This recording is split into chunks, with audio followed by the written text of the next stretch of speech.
Remember the Brady Bunch? Back before our money was broken, you could have one parent working while supporting a family with 6 kids and a live-in maid. Oh yeah, and a dog, Tiger. What happened?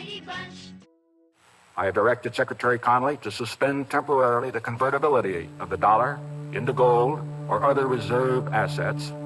So President Nixon in August 15, 1971, took the dollar off the gold standard so we could print more money, so we could steal your wealth. And the reason that he decoupled gold from currency was to pay for the Vietnam War.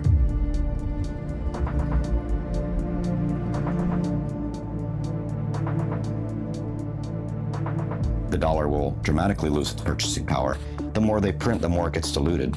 And with Bitcoin, you just can't do that. And so people who understand the concept of money supply being the driver of inflation, then they'll understand why Bitcoin is superior. So a single politician with the ability to print money can turn employees against employers, can turn the customers against the vendors.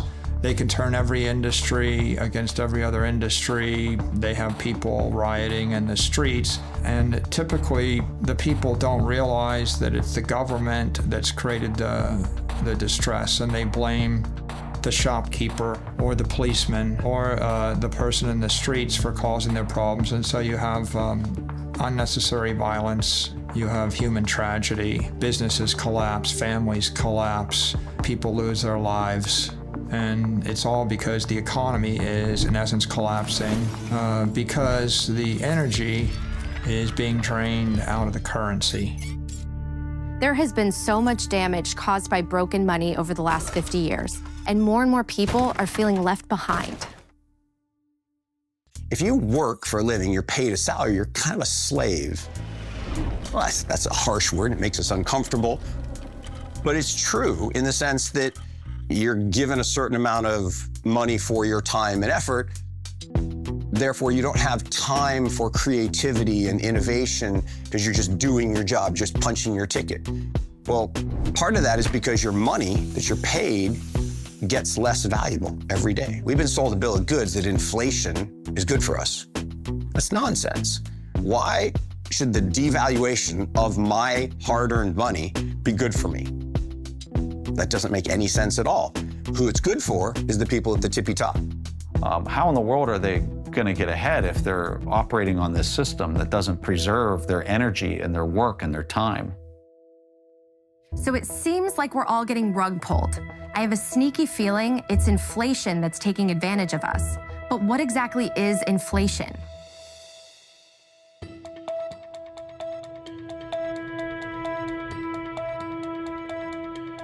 There are 2 kinds of inflation. There's inflation due to unfortunate acts of God, force majeure. So if the monetary system is being run perfectly, and if there's a tornado or a hurricane, and there's a temporary shortage of goods and services, then prices will go up. And so that is physical inflation. But there's another form of inflation, which is monetary inflation, and this is much more common. And this is generally the source of 98% of inflation in the world, the vast majority of it. And that's when all of the goods and services and assets in a society are priced in a currency that is in and of itself inflationary. So if I price things in the dollar and I double the supply of dollars, the supply of houses doesn't increase, but the supply of dollars does increase, therefore the prices will probably double over time. Typically, especially if you're going through a hyperinflation, wages do not keep up. They do not keep up. And so inflation eats into purchasing power. You can't buy enough to feed your family. The average income in this country is now $5,000 less than the average cost of living. The cost of basic human needs, food, shelter, and transportation is now $5,000 more than the average person makes, which means if you're in that category, which is most Americans, you now cannot make ends meet. Here in the United States, they target 2% inflation. They're literally saying we want to steal about 2% of your purchasing power every year. And then we have years like this where the inflation rate is 7 or 8 or 9% higher than normal. That means they're just stealing our purchasing power even that much faster. So there's no honest unit of account for them. It's just a credit-based system. They're just making different numbers on their spreadsheets, and they say, you know what, we're going to create this much more credit this year. We're going to destroy this much more purchasing power. And it's the citizens of the country that pay for that. We're paying for our government to make irresponsible decisions. So yes, I think that's very immoral. At this point, it's getting very difficult for people to catch up. We're seeing more people working multiple jobs just to make ends meet. We see more dual income households. There's less households where you just have one person that works and one person that stays home and runs the household and the family. Now everybody's working. So let me get this straight. We take our God-given talents and work really hard, and our money buys us less and less every year?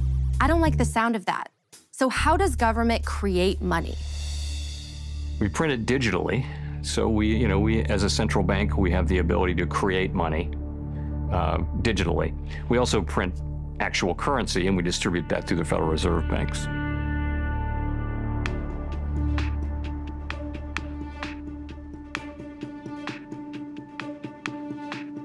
The current financial system was built for the elite. It was built to ensure that those that control institutions and have a vast amount of money can make even more profit at the expense of regular citizens that are from the working class. The current financial system was designed to promote the wealth of a minority, which is why that minority tries everything possible to discourage people from using Bitcoin, because they know they will end up losing that privilege they have been carrying for centuries. So we can't trust money to tell us accurately how much value we create. So it's not hard to see how we go from this to a world where a lot of people just don't even know how much they are worth to the world. And that makes it easier for the bullies of the world to step in and say, you know what, we'll tell you how much you're worth. A person who gives themselves to honest labor and gives an honest day's work deserves a wage that will allow them to sustain their lifestyle at a basic standard. And if that's not happening, then we have a problem in terms of the way our economic structure works. And there are a lot of people who work multiple jobs in order to meet that standard. And that is probably an indication that we have a problem. It's not good stewardship to put myself in a position where I acquire so much debt that I can't sustain my living. And we have people who are doing that all the time, and we have people who in some ways promote the idea that you can live this way.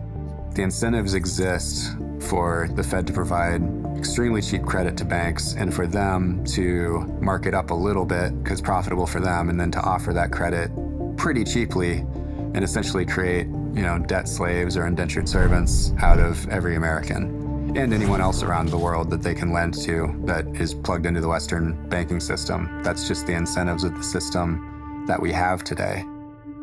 So was our monetary system designed to siphon away wealth from the working class?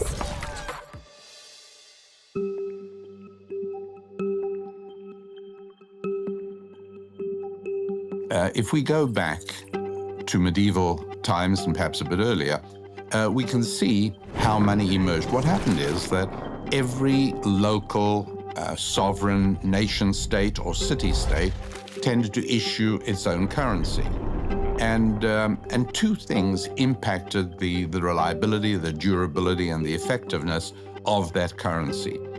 One was whether the issuer of the currency, whether it was a nobleman or a king, or whether it was a constituted government, whether they could, to use the phrase from Isaiah, to resist the temptation to dilute the currency. And it is a huge temptation. There's no question about it. I like to use a silver dollar as an example. So when this dollar was created, right, it was worth $1. As a matter of fact, for a while, you could take a U.S. silver dollar note and exchange it for $1, right? So this used to be $1. Today, I just checked, and it takes $38, paper dollars, Federal Reserve note dollars, to buy $1 of silver. That gives you an idea of the destruction of the purchasing power. And it's why we're seeing today in the post-lockdown world all the central banks around the world printed tons and tons of money. And that just doesn't make any sense. And so people say, well, why are housing prices going crazy? And why are food prices going crazy? Well, it's inflation. It's actually not really inflation. Inflation is when there's excess demand for limited supply, so the price rises. This is currency devaluation. So weights and measures were the way in which you'd say, if I got a pound of something, I'll give you a pound of this, or the equivalent. And there's a real warning in the scriptures, Deuteronomy, Leviticus, especially in the Mosaic Law, and then later in the book of Isaiah, the book of Proverbs, that talk about things like, and they use a lot of metaphors, like diluting the wine with water.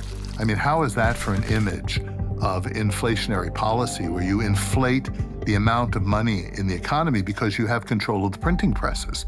Unfortunately, as governments abandon all morality with respect to preserving the value of the currency for which they exercise control and responsibility, it's increasingly impossible to count on that kind of stability. And in that light, we think in terms of whether Bitcoin is an investment vehicle or whether it is an exchange vehicle, or maybe we have to look at it as both.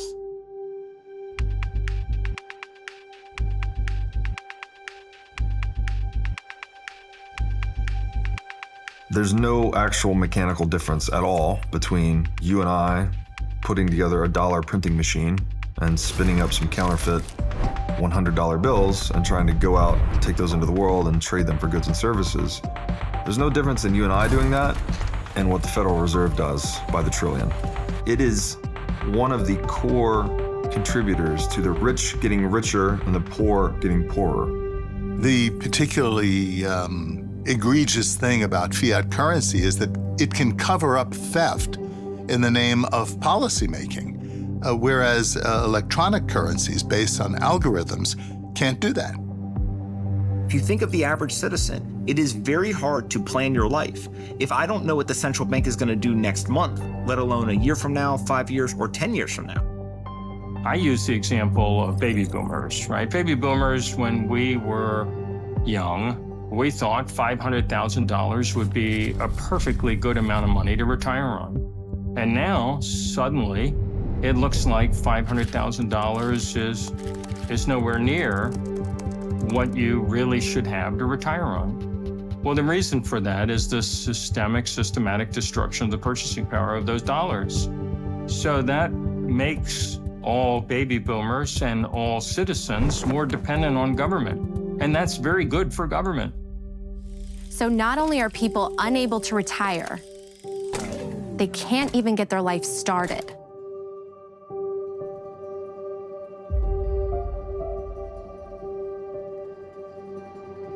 God's will is for us to be fruitful and to multiply. And one decision or one factor that impact many people's decision to have children is their finances.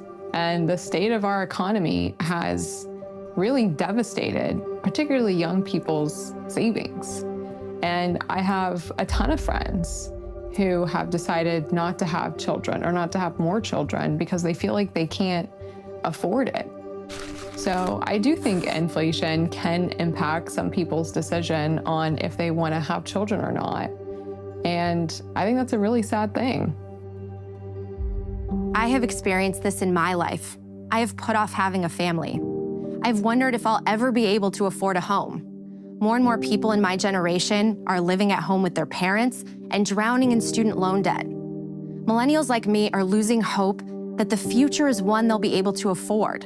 For the first time, we have a generation that is worse off than the ones who came before. None of it feels fair because it isn't. The system is rigged against us. We live in a system where we are forced to use a certain currency. In our case, let's say the US dollar. We didn't choose to use the US dollar. We didn't have a vote about whether we were going to use the US dollar. We're forced to use the US dollar. And that US dollar is controlled by political organizations that make political decisions to benefit themselves at the cost of others. Decades of policies that were probably well-intentioned have led to the worst levels of income inequality and wealth concentration we've seen since the 1920s. And at this point, we have politicians who just throw blame and they come in and say, I'll fix it. But unfortunately, they can't fix it because in order to keep the system going, they have to keep printing money. And the more they keep printing money, the more the wealth concentration grows and the more unfair and unequal the system becomes. Okay, so clearly there's a problem, and it feels like there's no way out. But is there? If broken money is the cause, how can we fix it? More and more people say the solution is Bitcoin. My perspective is that Bitcoin does fix everything. And Bitcoin is about community. It feels healthy. It feels like it's doing something good for society. It's something that's non-political. It is not tied to any one group or another. It's not tied to the Republicans. It's not tied to the Democrats. It's not tied to the Libertarians. It's open for everyone, and it's free for everyone. Anyone can be a part of the Bitcoin economy. It's like a good church. A good church says, anyone, come on in. Come be a part of our community. Be a part of our family. Bitcoin is that. So we can only trust systems that cannot be discriminatory. And Bitcoin is powerful in a way that is money that does not discriminate based on race, based on gender, ethnicity, or even geographic location. A person holding Bitcoin in Togo today will have the same value as a person holding the same quantity of Bitcoin in the United States. I'm not techie. I'm really horrible with technology. But once I understood what blockchain was, blockchain's integrity. Bitcoin is based upon integrity. That's why I call it people's money.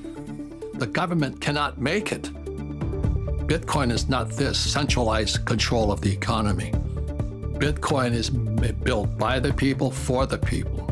If you consider how many steps it takes for a merchant to sell a good to a consumer in the traditional world today, it takes 9 steps. And what the Bitcoin network does is take 7 of those steps away. It's peer-to-peer. Those steps, by the way, are dominated by toll takers. They're taking fees. And so up to 3%, sometimes more, of the transaction, which actually can be saved by both the merchant and the consumer. One of my favorite aspects of Bitcoin is the limited supply of 21 million.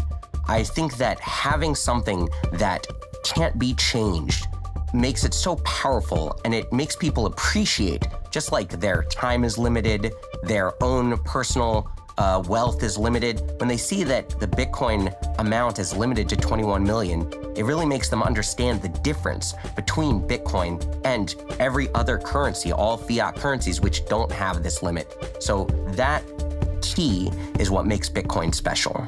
Bitcoin is a digital bearer instrument. You can think of a bearer instrument as he who holds it, owns it. So if I am walking and I find a $10 bill on the ground and I pick it up, who owns it? I do, because I'm now holding it. If I give it to you, now who owns it? You own it because you're holding it. That's a bearer instrument. She who holds it owns it. How do we make this happen in a digital world? Well, it wasn't possible before Bitcoin because Bitcoin solves what's called the double spend problem. Think about it when you take a picture on your phone and you send a picture to your friend. You still have that picture on your phone, and then on your friend's phone, they have a copy of that picture. If I want to send money to my friend, peer-to-peer in a digital way, it's really important that when I send it, it leaves my device and it's only on their device. Otherwise, you have what's called a double spend, and that's where you can double spend the same piece of currency over and over again. That doesn't work for money. So Bitcoin solved that decades-old computer science dilemma called the double spend problem. And that allows for the peer-to-peer transfer of money in a digital form for the first time ever. What Bitcoin does is it gives you back that ability to be your own bank, to custody your own funds, to spend money, but the way we do with dollar bills now, but in a digital, virtual way. That's really powerful. So to recap, there are only 21 million Bitcoin, and the network gives you total control over your money. And now some of the most successful entrepreneurs are into Bitcoin. If you look at what gold is, let's start there. Nobody carries around a gold bar, but some people just feel more comfortable holding gold than they do cash. But the reality is nobody actually owns gold, right? They don't physically own it. Some people have coins, but that's, an exception. And so gold itself is actually just a digital transaction that's stored on a ledger somewhere. It just happens to be on a fiat ledger where it's a traditional database held wherever you're buying the gold at a bank, an investment bank, whatever it may be. There are a lot of vertically integrated organizations that control your access and the distribution and your ability to use traditional gold ownership. Bitcoin is very similar in a lot of respects, only the ownership of that is stored in a wallet, which, if you have your own wallet, is stored on the Bitcoin blockchain. For example, dollars aren't a great store of value because we have to trust that the government won't print more. With gold, no one controls the production of gold. So we know that its issuance is not controlled by any one party, and it requires work. Gold is a proof of work sort of asset where you have to dig it out of the ground. And Bitcoin has some of these same characteristics. Bitcoin, as a store of value, it's great because you can carry it in your own wallet. You can cold carry it, which is a huge advantage. You can be anywhere in the world and there's an ability to transfer it or use it. That's a huge advantage. You can transfer it to others or buy it from others in seconds. That's a huge advantage. And you can transfer it as a method of payment in a lot of respects, and that's a huge advantage. Those advantages are legit and offer people a good reason to use it. And, if you're a speculator or you're using it purely as a store of value, it's easy to trade, store, buy, and sell. The reason Bitcoin is better than gold is that it's more transferable than gold. If you try to move $1 billion worth of gold, you need like an army to move that, and it's very expensive. If you need to move $1 billion worth of Bitcoin, you could hit a couple keys, hit send. In 10 minutes, it's transferred at the speed of light to anywhere in the world. So it's more portable than gold. It's more divisible than gold. So you could divide Bitcoin by up to 8 decimal points. So the smallest unit is called a Satoshi. So it's more divisible. If you try to divide a bar of gold or a gold coin to go pay for Starbucks, you can't do it. So more divisible, more portable, and it's more verifiable than gold. It's hard to verify gold. Bitcoin is easy to verify. You just type the key into a blockchain explorer, you could verify that you're Bitcoin. So to get this straight, Bitcoin is a digital asset that moves through the internet without a third party like a bank or credit card company approving the transaction. All right, let's go a little deeper. You've probably heard of the word blockchain. So what is a blockchain? Blockchain just refers to a ledger. So the Bitcoin blockchain is a digital ledger of transactions where all the computers on the network have to agree to add a block to that ledger. So it's a chain, essentially, of blocks that each contain a list of transactions on the Bitcoin network. And the whole community, essentially the whole network, verifies that those transactions are accurate. The idea of a digital ledger will make more sense if we get a clearer picture of how ledgers work. The ledger is nothing new. It can be traced back to the 11th century and was popularized in Florence, Italy during the Renaissance in the 14th and 15th centuries. It's simply the way we've been keeping track of who owns what for about 1,000 years now. For example, when you deposit money in your bank account, you have a credit on the right side of the ledger. The bank has a debit on the left side of the ledger because they owe you that deposit when you want to withdraw it. Easy enough. It gets a bit more complicated when you want to buy something with the money in your bank account. Now the bank and the store have to reconcile your bank account with the store's bank account to move the money because they each have their own ledgers. And your ledger has to reconcile with their ledger, which can take a few days, or up to 30 days as with credit cards. Now multiply this times billions of people moving their money to buy things every day. And remember, the banks on both sides take a fee. All these transaction fees add up to trillions of dollars each year. That comes out of your pocket and the store's pockets. The beauty of Bitcoin is that it's one universal ledger that's updated and distributed around the world every 10 minutes. Best of all, it requires no middleman like a bank, which gives you complete control of your money. So now that digital ledgers make sense, you might be wondering how you keep your Bitcoin safe on the blockchain. The way that I would describe storing your Bitcoin on a blockchain is like a locker system. So at your high school, you had a locker, and your locker had both a public address, so my locker was C19, and I can give that address to everybody. Hey, go put this envelope in my locker, C19. That's my public address. But only I have the key, the private key, to open that locker and move stuff from one to another. So securing my Bitcoin or cryptocurrency would be the same thing, where you have this blockchain, which is like this digital locker system, and there's a public address, and everybody can know that address, and anybody can deposit into that address. But only I have my key to unlock that.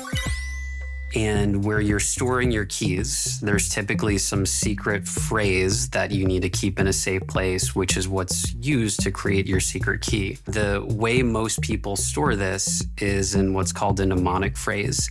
And you've probably seen this where it's either a 12 or a 24-word phrase typically. And each of those words comes from a specific word list. And when you stack those words together, 24 words is the number most people use, which corresponds about to the number of atoms in the known universe. And so we're storing a tremendous amount of randomness there that makes it computationally impossible to break into. And that's the piece you need to keep safe.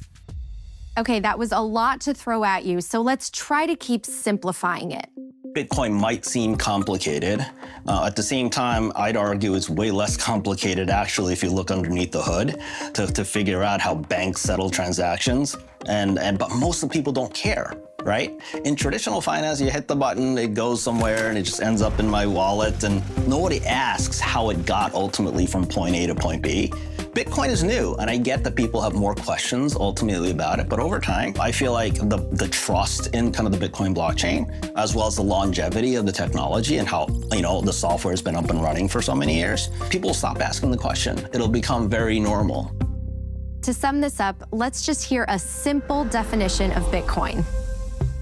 So what is Bitcoin? Bitcoin is a piece of software that allows two parties to exchange value over the internet in a transparent and trustless fashion, as easy as sending an email. So we're free to send Bitcoin through the internet as money without permission from any government or bank. But you might be wondering what the difference is between Bitcoin and the CBDCs you've been hearing about. What a CBDC is central bank digital currency. Now, what it is they're trying to take, and when I say they, I mean central banks and the government, are trying to take the concept of fiat currency and digitize it into a digital dollar. Now, the challenge with this is that allowing the state to create these central bank digital currencies, it is creating a mechanism by which the government can surveil every single transaction that an individual makes. And not only can they surveil these transactions, it allows them to turn off your bank account if you start doing something that they disagree with. This is an extremely slippery slope that if we allow the government to go down this path, it has the potential to enslave humanity in the long term. And I think it's something that we need to carefully review, because if we go down a CBDC path, allowing the government this level of control, it's unprecedented, which is why we should avoid this at all costs and stick to a hard money standard like Bitcoin. The central bank literally would be in position to cancel any transaction. It would be permissioned, not permissionless. And it's one thing, for MasterCard, for example, to know how much they paid to Walmart last year, but it's another thing for them to tell the world how much you paid at Walmart last year. And it's a whole different level of creepy for them to say exactly what did you buy at Walmart last year. And I think people kind of broadly get that sense of privacy.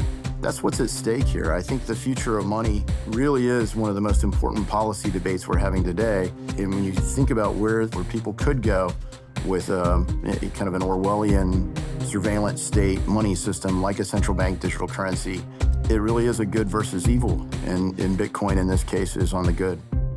The countries that are clinging to a CBDC are trying to control their people.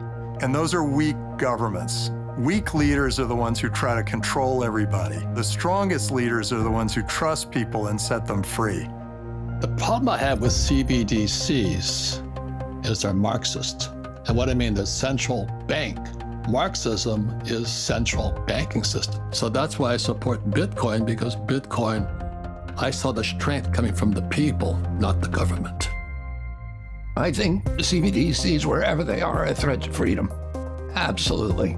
You're seeing CBDCs in China right now where the populace are trying to go into a store and they're scanning a QR code and they're seeing in their wallet that it's an invalid purchase because maybe they're from a region that's 100 miles away, or they're going to a pharmacy and they don't want that person to have access to that type of drug or medical treatment. With the CBDC comes the programmability and control of the government saying you're allowed to do this or you're not allowed to do that. And we've already seen it rolled out in China, and it looks a little scary. So when you're doing that compare and contrast between a CBDC and Bitcoin, it's all about who's controlling the actual ledger. One's actually decentralized, the other one is not. It's completely controlled by the government. Now that you know the difference between Bitcoin and a CBDC, let's play a little game. Hey everyone, time for one of my favorite games, CBDC versus Bitcoin. Here's how we play. I'll read you a headline from our not-so-distant future, and you have to decide, am I describing a CBDC or Bitcoin? Are you ready? Okay, first one. After criticizing President Macron on social media, French pilot's digital wallet is frozen. Come on, this one's a no-brainer. CBDC or Bitcoin?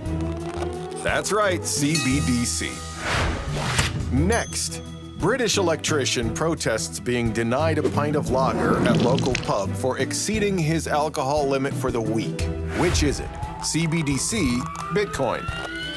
Well, of course it's a CBDC. All right, last one. Are you ready? Can I get a drum roll, please? After Chinese invasion, Taiwanese citizens escape with their savings in their head. Border guards are unable to confiscate their wealth. You tell me, CBDC or Bitcoin? That's right, Bitcoin for the win. Thanks for joining us today, folks. Natalie, back to you. Hopefully by now you're feeling more assured. So let's get back to the idea that Bitcoin fixes everything and look at exactly what it can fix. I think that there's a moral case to be made for Bitcoin in that it is for the end consumer, for the citizen. It is the stable form that cannot be stolen or corrupted or manipulated or inflated. And so for an individual, that is a great thing. It doesn't necessarily benefit certain governments who want the ability to wipe out with the stroke of a pen or the muzzle of a gun the bank accounts of its citizens. So politicians promise you that they will make your houses more valuable, that you can use them as ATM and extract value from them, that you'd have cheap borrowing and cheap leased cars and cheap mobile phones, and you'll just be wasteful and keep consuming, borrowing, spending, consuming. This is not sustainable. It's not sustainable for human harmony. It's not sustainable for the planet. It leads to a joyless market society that measures GDP and exchange value over experiential value. And experiential value is much more valuable to human beings. We don't measure our literacy rates, our suicide rates, our divorce rates, our happiness, our pollution within the GDP metric. We only measure exchange value. So as long as politicians keep saying, oh, GDP is going up, therefore we're all doing great, that's a massive problem for human society, and it's not sustainable for our planet. So I think it's extremely important that we consider a sound form of money as a fundamental change for our financial and monetary system, because that'll put us back on an even keel. So how does all this get us back to the Brady Bunch days? You know, where a family can actually live off one income and have a balanced life? Bitcoin could make life affordable again and allow us to plan for our future. If money actually held its value, imagine the freedom we would have. I think store value is a really interesting concept that ultimately people are trying to figure out, where can I put my economic value that I've gotten in exchange for the work that I've done? And I don't just want it to not go away. Maybe actually it should increase in value over time. And I think something like Bitcoin continues to perform over the last 15 years as the best store of value on the planet. People view Fed monetary easing as printing money. And if you're printing money, it's going to create inflation, and therefore sound money tends to grow in value. Just in case you haven't heard of sound money, let's take a moment to learn what that term really means. What is sound money? The term sound money originated back when we used gold coins as currency. Oftentimes, as a way to create more money, kings and queens would mix in common, cheaper metals with gold. That way, they could create a coin that looked like it was pure gold, but really, it was diluted. And that allowed them to create more coins with the same amount of gold. So instead of 10 ounces of gold being able to create 10 coins, now they could use that 10 ounces of gold mixed with junk metals and create 14 coins.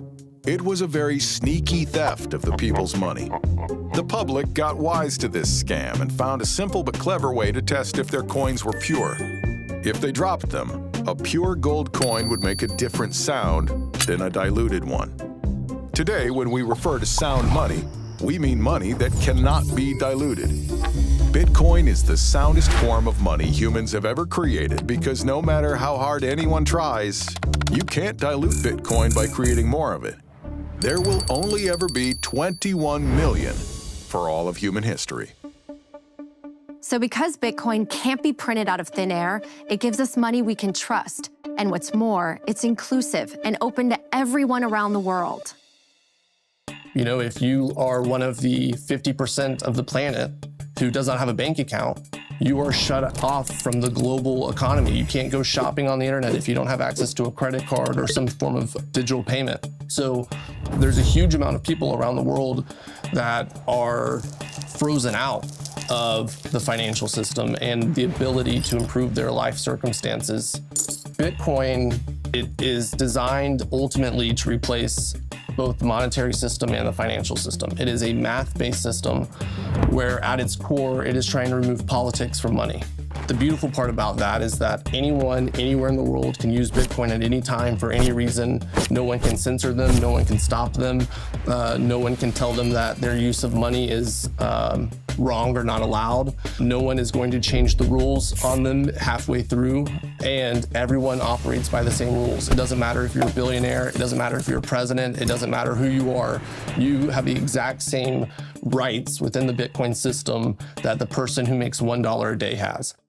Do I believe that it can help people rise up out of poverty and give them opportunity to do business where they weren't able to before? Yes, I do. And it's certainly been the case around the world where people have gotten access to a financial system that they didn't have access to before. For example, talk about financial inclusion, for instance. The current financial system excludes a large amount of people from being able to access financial services. If you looked at a continent like Africa, one of the reasons they can't crawl out of poverty is because the currencies in every country in Africa, they're either broken completely defective, or they're impaired, and they're continually siphoning economic energy from the working class and from the businesses in those economies into the hands of the politicians that control the corrupt currencies.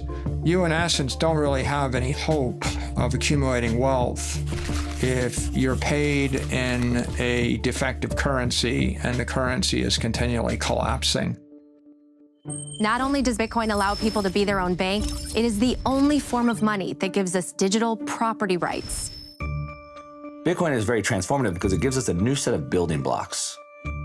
We don't know all the things that we can build with those building blocks, but what we do know is that it solved maybe the oldest problem in humanity, which is how do I secure my property in a way that can't be stolen? The ability of a person to have full rights to the money that he has earned, that he has brought into being, without interference of any more powerful entity, whether it is a band or a gang or a government or anything else that could use force against him.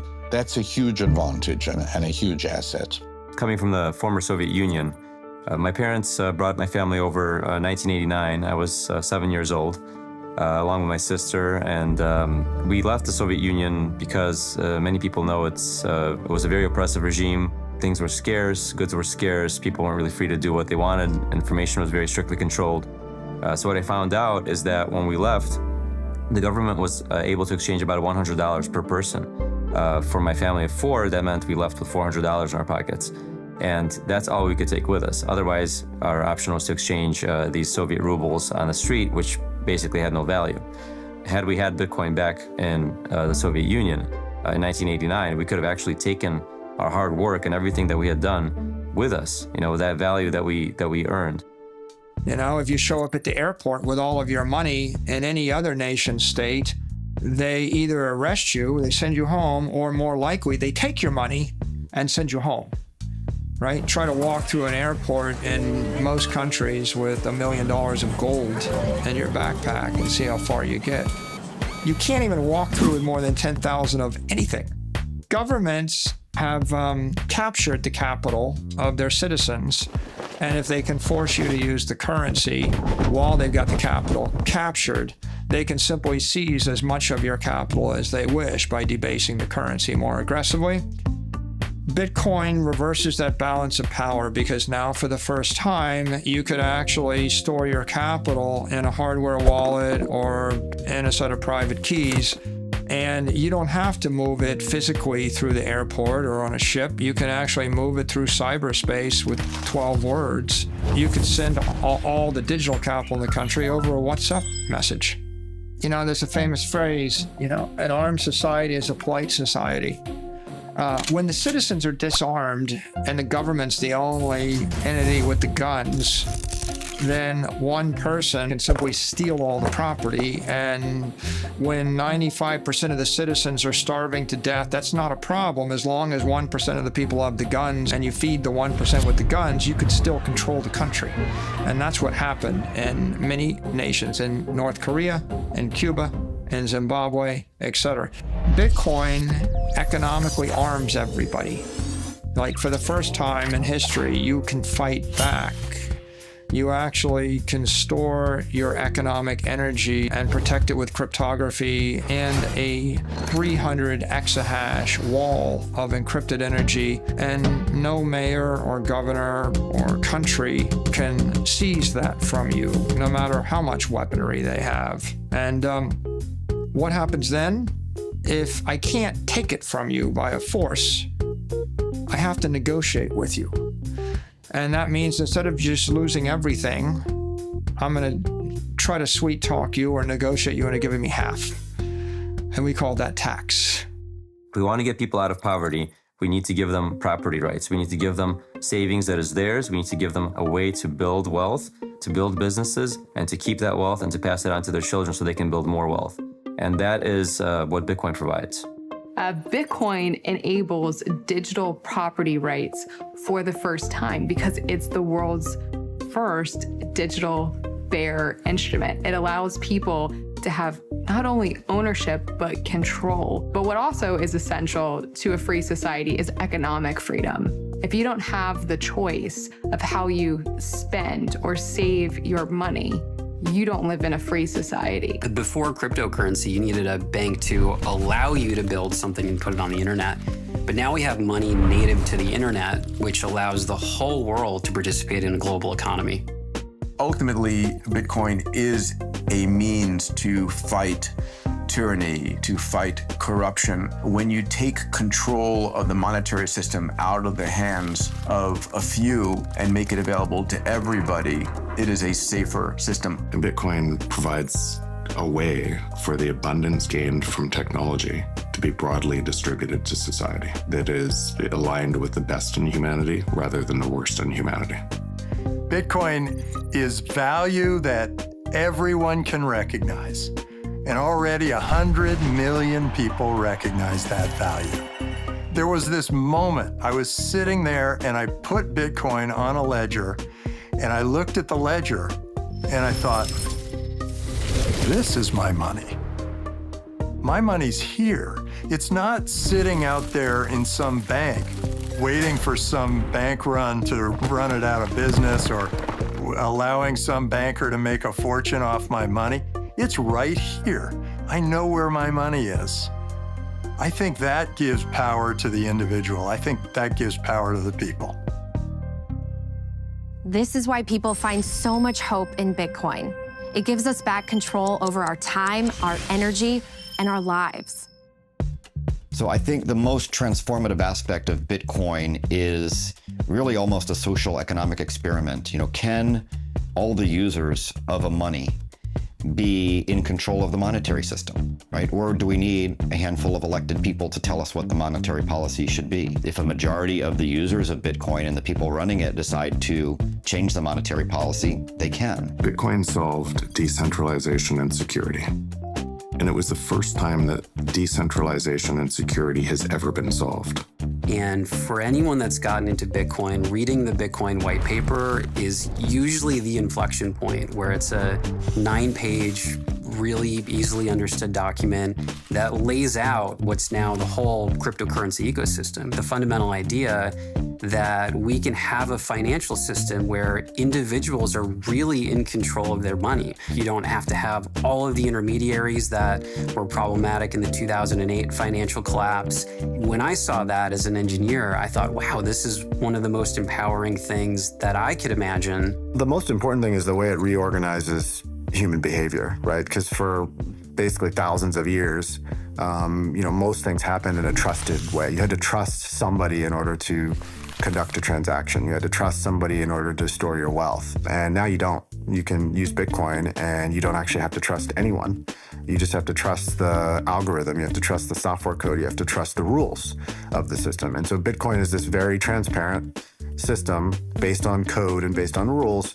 It doesn't require you to trust a bank, doesn't require you to trust the government, doesn't require you to trust your neighbor even. You can use it to do business with an enemy, you can use it to do business with a friend. I think the fact that no one can control or manipulate Bitcoin and that everyone has to play by the same set of rules and there's no rulers, I think that makes it inherently very moral. There's no one who gets a special unfair advantage in Bitcoin, and that's different than the current system we have today, where whoever's closest to the money printer basically disproportionately benefits from it. And so I think Bitcoin can make the world a better place by making it a more fair and inclusive system, and will help fix some of the division, polarization, and the wealth concentration we see today. There is so much Bitcoin can heal. It can even prevent those in power from being able to take our money or silence us.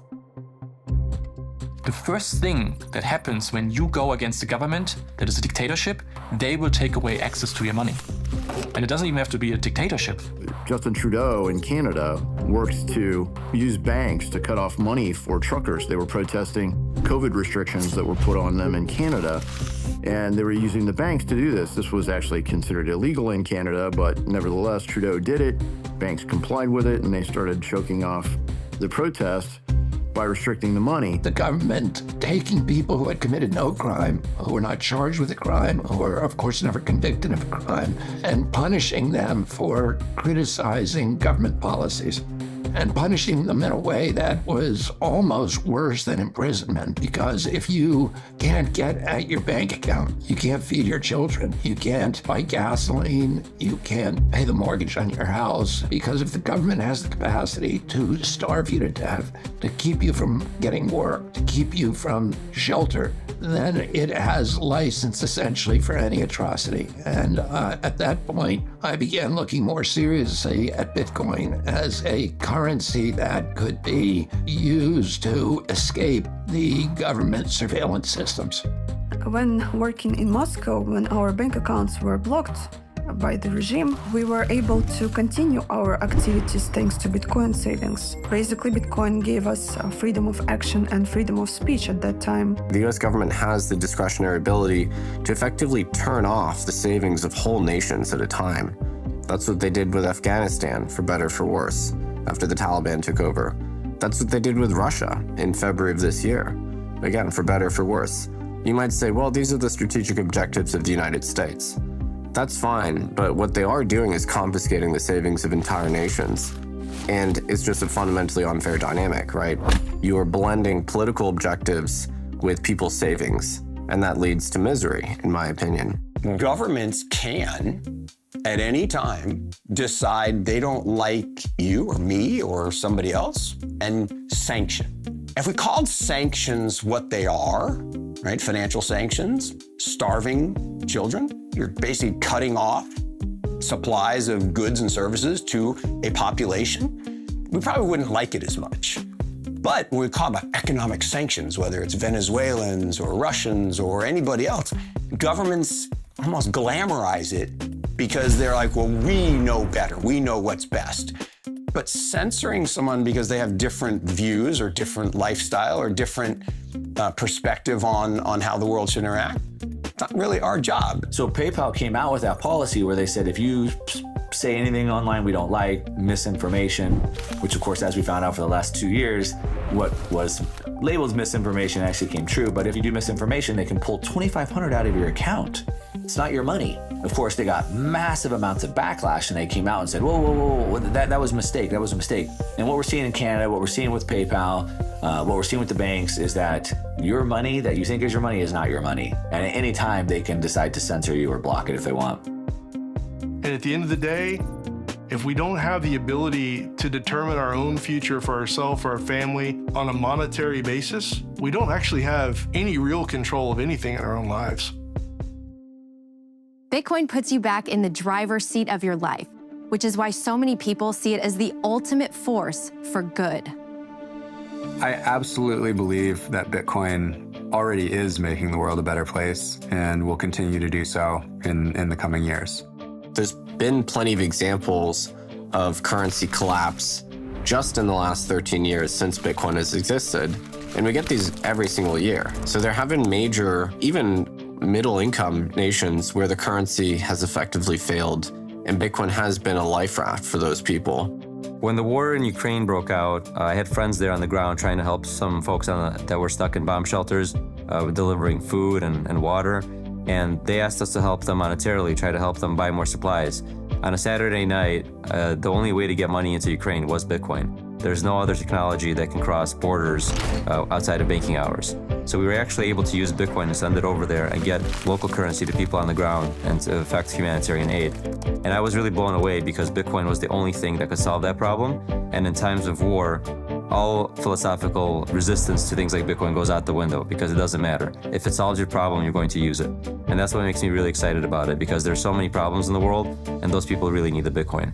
We decided to collect some donations in Bitcoin, and Bitcoin was a kind of a plan B for us.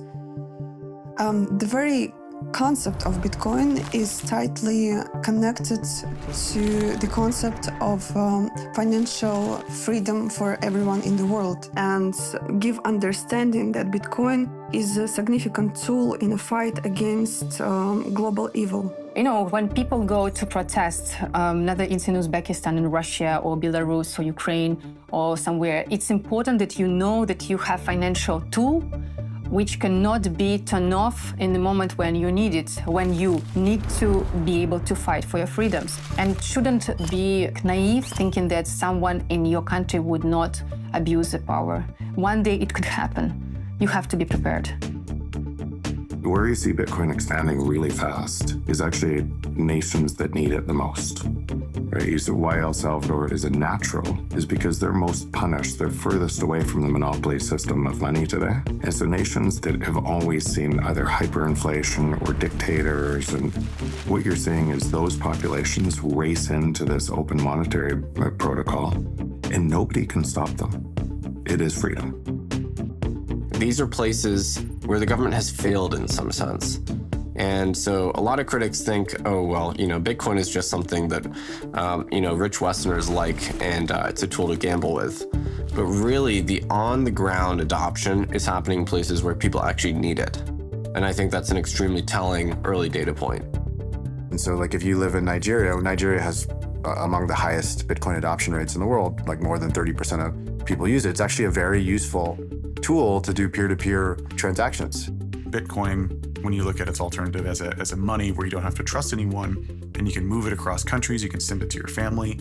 I've heard tons of stories from Argentinians on how they use Bitcoin to get around capital controls, to get around, government restricts the ability to move dollars in and out of the country, and Bitcoin is this fantastic alternative for that.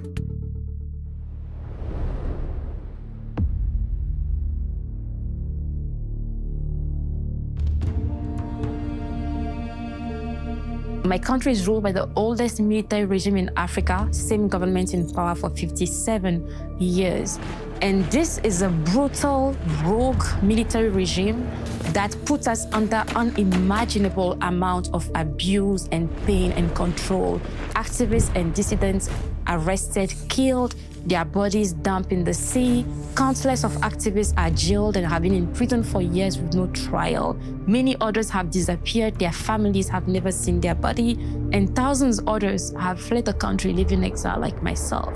I see Bitcoin as a tool of political, social, and economic liberation. The reason why is because the ideology behind Bitcoin in itself is geared toward giving monetary agency back to people, to citizens, no longer having people depend on banks and governments to control their money and determine its worth.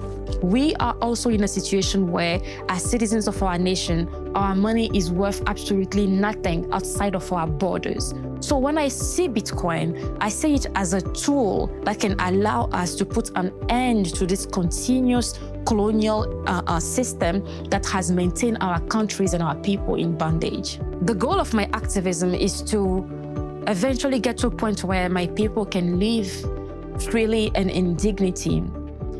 And that cannot be attained without financial freedom.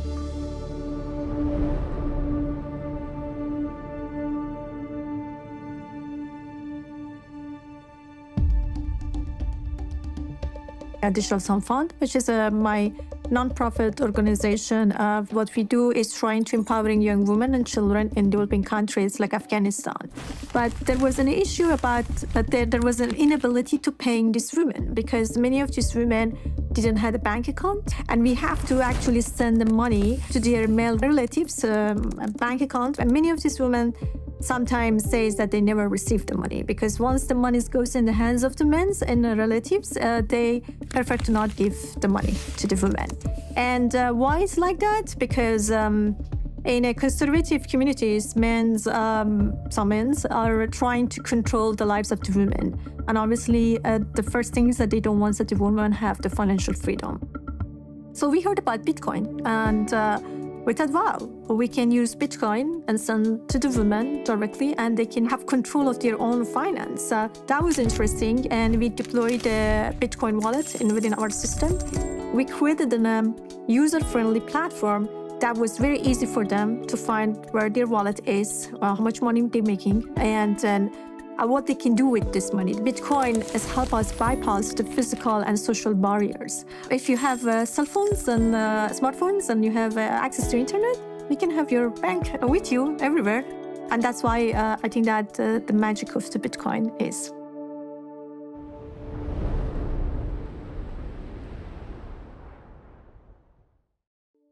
The Jews of Eastern Europe when the Nazis arrived, the Jews of Spain before that, Jews of Arab countries in the late 40s and early 50s. Jews were thrown out of Syria in huge numbers, thrown out of Egypt in huge numbers, with nothing, literally with nothing. Gosh, if they could have taken their digital wallets with them, what a beautiful thing that would have been.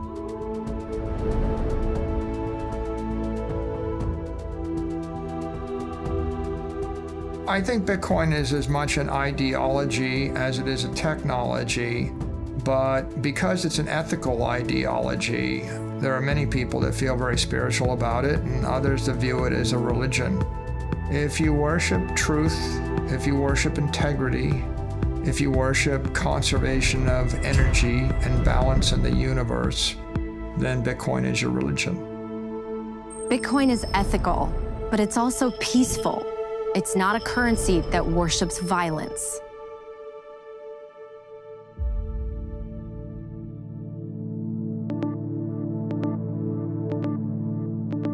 From a political standpoint, you have politicians on both sides, Republican, Democrat, it doesn't matter, that are aggressively trying to vote resources, financial resources, into their local jurisdictions in order to support this war machine that's happening. And that's the game of fiat currency where nobody is pegged in operating off the same rules, the same rule set, which is supplied by Bitcoin. It supplies this global rule set that nobody can manipulate, cheat, or take advantage of over the expense of other players in the global game. And that's why Bitcoin's so different. And that's why Bitcoin solves this massive problem that has been wrought throughout history between humanity and violence. Fiat money is used to fund wars. We've spent $8 trillion on regime change wars over the past 20 years. And all of those wars made America less safe and less secure and less rich. There was almost no debate about those wars beforehand. What do we get for those wars? Iraq is now worse off than we found it. We killed more Iraqis than Saddam Hussein. We killed between 670,000 and 1 million Iraqis. Iraq is now instead of a nation, it's an incoherent battle between Shia and Sunni death squads. We created ISIS in the spillover war into Syria, and we drove 2 million refugees into Europe, and we destabilized every democracy in Europe. That process ended up with Brexit, with breaking up the European Union. The riots that we're now seeing in France are a direct result of that surge of immigration that was driven by our wars. So the taxpayer would never agree to fund those wars in advance. And the government doesn't want it, politicians don't want to go to the taxpayer and ask that permission.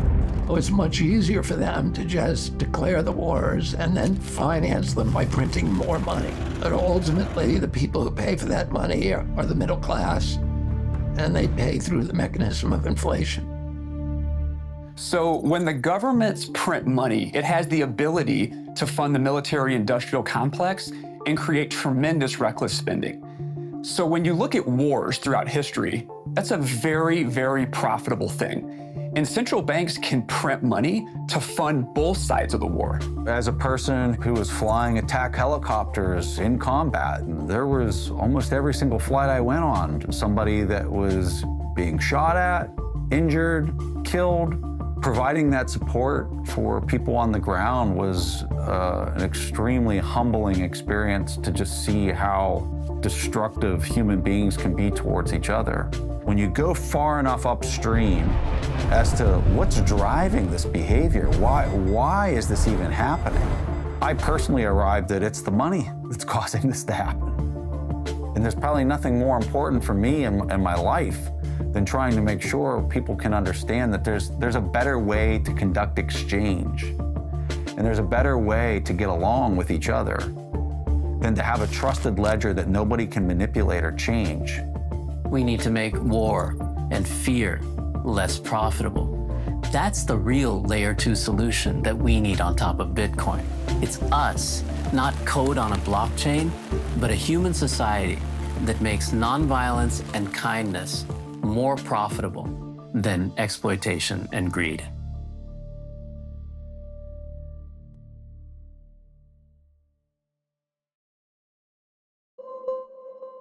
Why is nobody in the U.S. concerned that we've been in these wars for as long as we have? Why isn't anybody asking about the cost of this?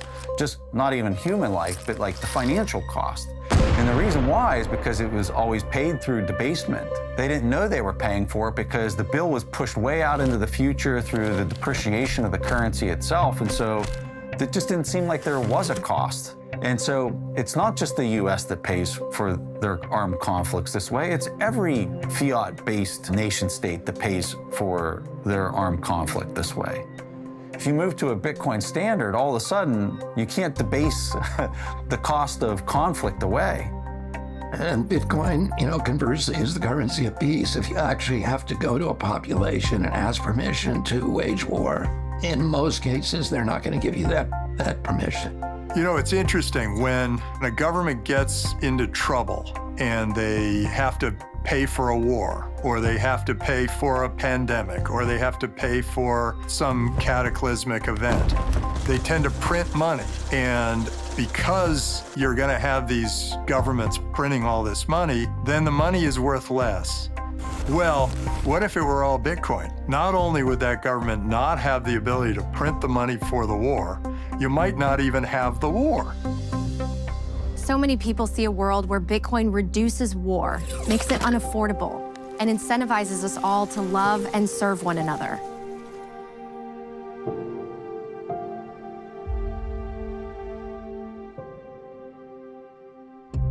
I believe that Bitcoin is just money, and in the Bible there are many examples of what just money is and what unjust money is. Without a doubt, government fiat currency is not just money. It steals from the poor and gives it to the rich. It creates more income inequality. I think God hates the current system that government fiat creates.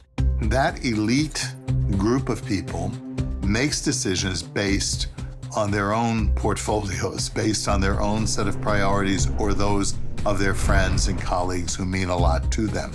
They're not really making up more money. They're just taking it, very often through inflationary policies, from those who have earned it. It becomes a system of great injustice and even theft. The United States government has been printing money like crazy. It's the dream solution. It's a way of stealing money without being caught. And, spending other people's money is fun. That's all there is to it. It's one of the best reasons to go into politics. You get to spend other people's money. And most voters are not aware that as prices go up, reflecting profound inflation, that this is the doings of an immoral government that is literally stealing the bread off your table.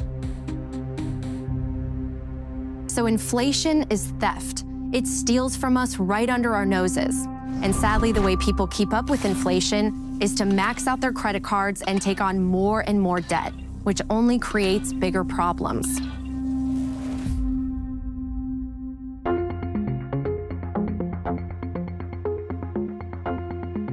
We have interest levels today in our time that far outrun inflation oftentimes. And I think that does raise some ethical questions for us about how we handle our money in the modern world and how we charge people who pursue credit, that kind of thing, because they end up paying a lot just to make up the credit aspect of what they've done as opposed to the money that they've been provided for in a loan. So in Islam, the practice of lending at interest is forbidden. And specifically the word that is used is riba. Riba literally means surplus or excess. And it means any excess on money. So any form of money creation is forbidden. Riba is interest, it's usury, it's money creation. So when we talk about sound money in Islam, we're really talking about a form of money that cannot be created from nothing and therefore requires proof of work. Now, one of the problems with fiat money is that it doesn't require proof of work. Well, that's interesting. Let's see what other religions have to say about Bitcoin and its ethics. Many people question, what is the role of technology in Judaism? This is a tradition and a law which goes back thousands of years, so what could it possibly have to say about these modern inventions and technologies? The fact is that everything that God creates in this world is all for the purpose of making the world a better place and serving Him better. So all of these technologies, whether it's phone, internet, video, all of these things, Bitcoin can be used and should be used for the better service of God. India was this fabulously wealthy industrial power and a spiritual innovator at the same time. And it's largely because its economics had somewhere in its foundation the idea that the ultimate goal is the pursuit of moksha, this true freedom. And we can get back to that. So if Bitcoin helps us to get back to a new kind of capitalism that fosters both material well-being and spiritual freedom, it'll be great. But that kind of new capitalism won't really be that new. It's more like a return to our old habits. So it sounds like Bitcoin can bring out the best in us. Let's explore these religious teachings more deeply.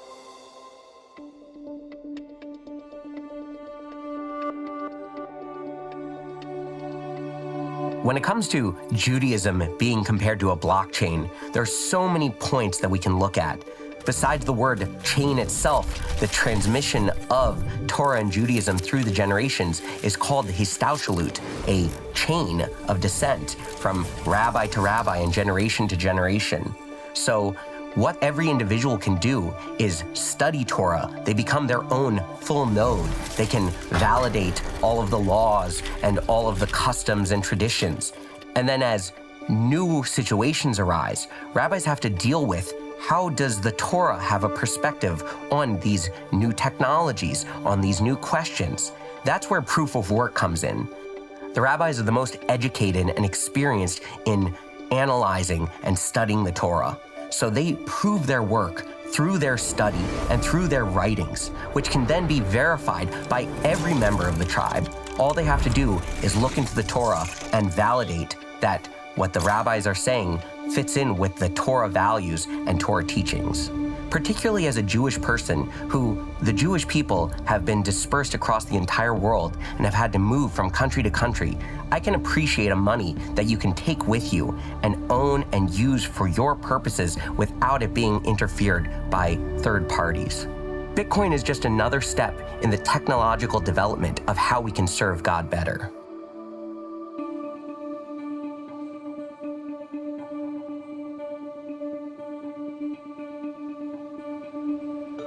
Buddhism itself is a decentralized system. In fact, it's the only faith that I know of where the founder himself said, "Don't trust anything I say on faith. You have to validate it yourself." So what validation in Buddhism means is that you have to critically analyze anything that the Buddha himself said. So in a way, as a Buddhist, you're a kind of block validator where you yourself have to relive the Buddhist algorithm. Buddhism is really like an algorithm, a set of rules that the Buddha said, if you follow these, you will be happy and you will create a kind, benevolent, and fair society.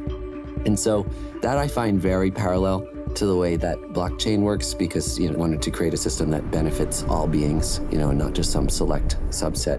Those things I think are very aligned with this idea of decentralization. So yeah, I think Buddhism is a decentralized religion.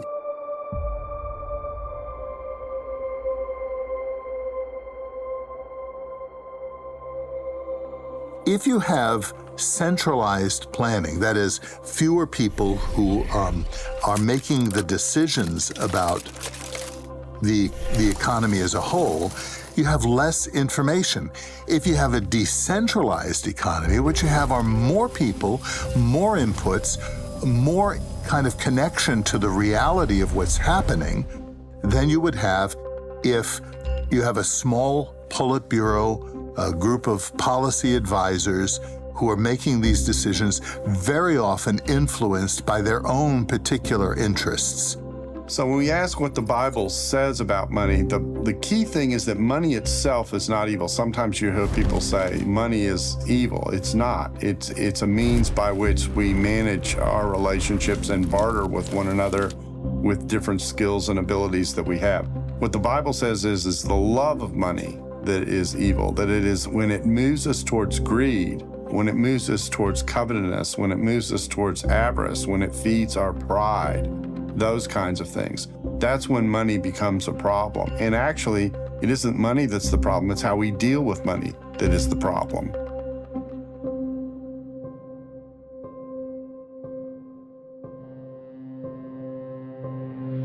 Now, in Vedic economics in ancient times, the ruler, who was often elected, by the way, even 2,000, 3,000 years ago, was judged on a concept called Yogakshema, which means an overall material and spiritual well-being of the citizens, particularly the weakest in society.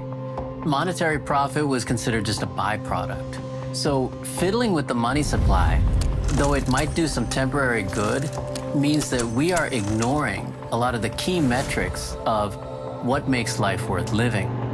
One reason we print this money is to get people to go out and shop with it, or to take on debt at low interest rates so they can go out and shop with that. Now, I don't know of any religion or philosophy that says that the goal of human life is to consume to the point of debt.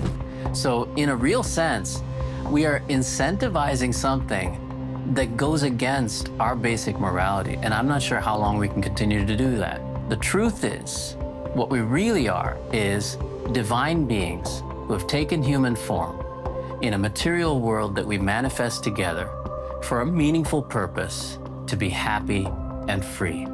That's the truth, and that's the foundation of Vedic economics. And Bitcoin has a chance to help us to see ourselves that way.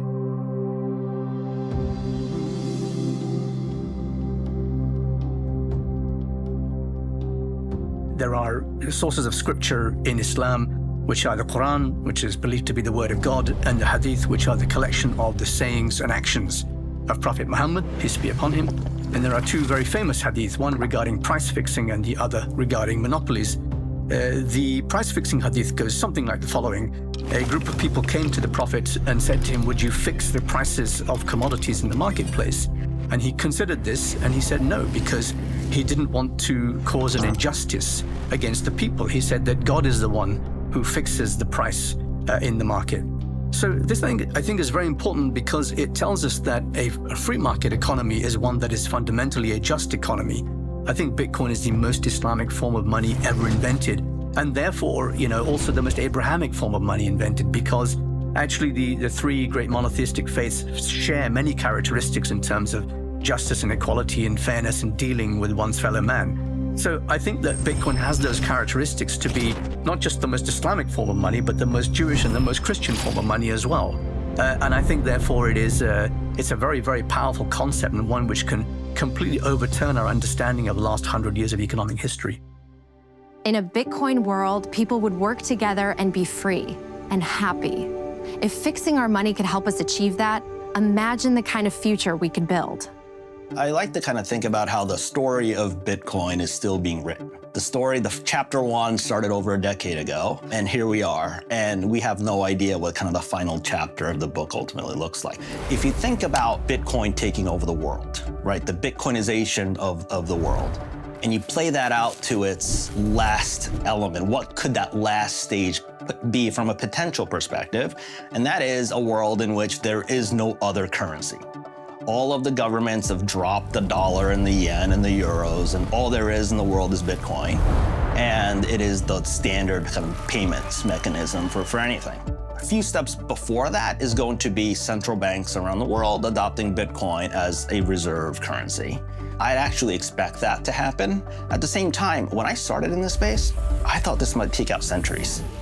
And every single year, I feel like my time frame gets shorter and shorter and shorter. I think if the world went on to Bitcoin standard, I think what we'd see would be less wars. We'd see government size drastically reduced because the ability to tax your citizens becomes much harder. So if Bitcoin is successful and the world starts to use it, we see the role of government start to shrink quite a bit. And their ability to extract value from their citizens and their ability to wage wars also drop too. And a optimistic government should look at Bitcoin and understand that this is a movement that's not going to stop. You can't really ban it, and if you do, it doesn't mean that every other country will either. So it's better to get on the train, see this coming, versus try to fight it and try to fight against it. It's sort of like a inevitable sort of change. The things that are happening now are things that we were only dreaming of when we were, on our PCs in computer class in 1985. This is not just an advancement in technology or an advancement in computing or an advancement of a monetary system. In my opinion, Bitcoin represents an evolution of consciousness beyond anything we've seen in thousands of years. We're moving towards a digital future, and we are moving towards a future that's going to require a disintermediation between governments, banks, and centralized control. And Bitcoin grants us this power through an open network that anybody around the world can participate in. It's extremely powerful. And if people adopt it, in time, we will see how we will put the power back in the individual's hands and disintermediate those at the top that are trying to control the human race. There isn't yet a Bitcoin tangible economy. But that may change. And in fact, I think on some level, it's already beginning to change. So it's obviously something that I think everybody should watch with great interest. I think it would be a great mistake to ignore the Bitcoin economy.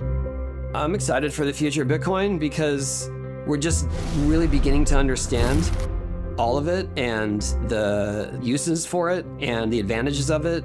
In a Bitcoin operating world, it'll just be a completely shifted dynamic. So it will be more that people can save up and then invest into a certain business. And so in a short way of putting it, it's like saying we're going to live in a more equity-based system as opposed to debt. Whereas right now, it's all about cheap debt.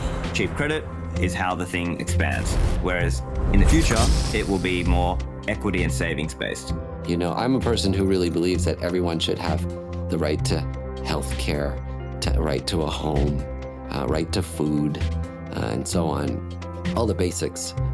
We should all have our share of the Earth's bounty. And No political or financial system we've come up with has yet solved that problem for humanity, although we're getting a little bit closer.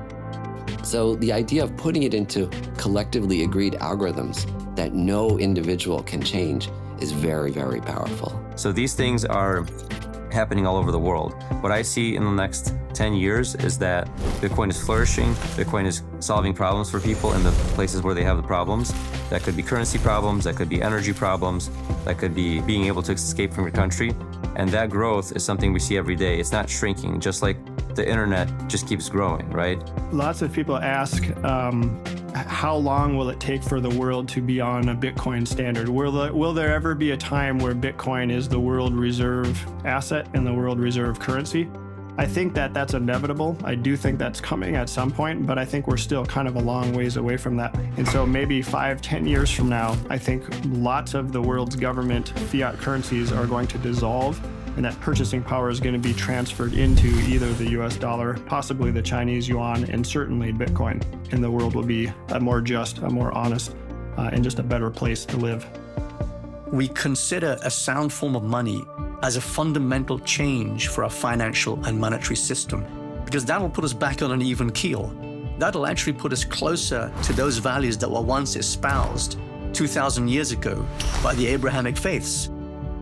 One of the other areas that I just really like about Bitcoin is this idea that I mentioned earlier, where it's a very unifying technology for us, considering how divisive the whole country is, the whole world. But especially in the United States, we're at each other's throats and we don't agree on anything. But now, all of a sudden, Bitcoin comes in, and you have Republicans and Democrats and conservatives and libertarians because they agree on Bitcoin, and they agree on Bitcoin because it reflects their values back at them, and they believe that it's the right path for us to move forward. So all of a sudden now, you have this base layer unifying technology that can really start to help us have conversations, because the worst thing that we can do is get into our echo chambers and not talk to the opposite side anymore. Now you have Bitcoin helping to unify these groups and put them in the same room and have conversations. And I think that's where progress can be made. Our money should reflect actual value creation and not be sort of given to us by a government that's just trying to manipulate the money supply to get us to shop when they want and go into debt when they want. As long as we're manipulated like that, we're not truly free. That's what we need as a change. And Bitcoin gives us a basis. It gives us a tool for creating that kind of society and that kind of economy. We're at a very transitional time in history. If you look back through the long lens of history, what we see is a repeating cycle of freedom, oppression, revolution, freedom, oppression, revolution, freedom, oppression, and it just goes through all of history. And I think we're at a point in history where that cycle could finally break. And I think it could break to one or the other side. And it's gonna happen in the next decade or two, and it's gonna be up to us to decide which way it breaks. And I think the cycle breaks, and either one, it breaks to where through CBDCs and social credit score system like they have in China, through indoctrination through schools and social media, they can indoctrinate us, they can censor us, they can lock us down, keep us isolated, and potentially prevent any revolution from ever happening again. The other option is that understanding that the source of all their power comes from the ability to print money. The money printer is their power. And if we can defeat the money printer, and they'd have no more ability to print endless amounts of money, then their entire system falls apart. And Bitcoin is that tool that allows us to beat the money printer, defeat their system, and if we move to a monetary system that nobody can control, that system never builds up again. We defeat the money printer, they never get the money printer going again, and we have a life with no revolution cycles of just pure freedom for humanity from there. I see that we do have a choice to make. I always lean into hope and the good in all of us. We should not steal. We should not wage war. We should have a form of money we can trust, so we can build a world of prosperity and abundance for future generations to live together in peace and harmony. Bitcoin embodies that hope, purity, and truth.